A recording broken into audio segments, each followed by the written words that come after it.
a million times. Your civilian mind is so perfect, they're always being lied to. Okay. Disturbing facts that will probably disturb you even if you're not easily disturbed. Part 106. Bookworms are not just a term for avid readers. Bookworms are actual bugs that used to burrow in ancient books, damaging by eating the binding glue and paper fibers. I love that old book smell. And then you get a worm up your nose. 2022 Caribbean diving disaster was when a group of 5 divers working for the Paria Fuel Trading Company were sucked into a pipeline from a hyperbaric chamber.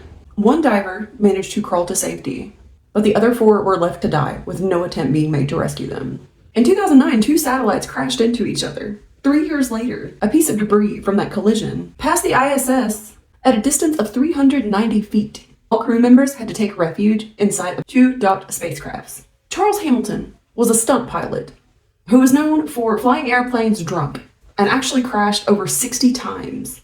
However, he survived every time and ended up dying from tuberculosis. But as a stunt pilot, I feel like I understand why he would be drunk all the time, because that would be scary as hell.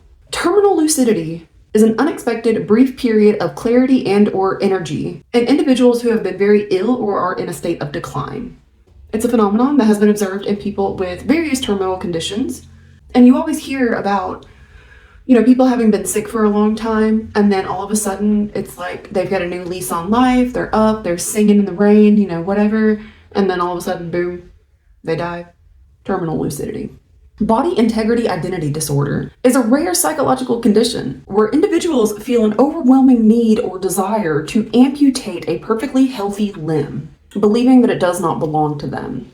The disconnect between body and mind leads some to extreme measures to get the limb removed, as they feel as if they are not complete until the limb is gone. I think there was an episode of Grey's Anatomy about that, where the guy had gotten in an accident and his arm had been amputated and reattached, and he kept talking about how he just felt like it wasn't his arm, and as it turns out, they had reattached someone else's arm by accident.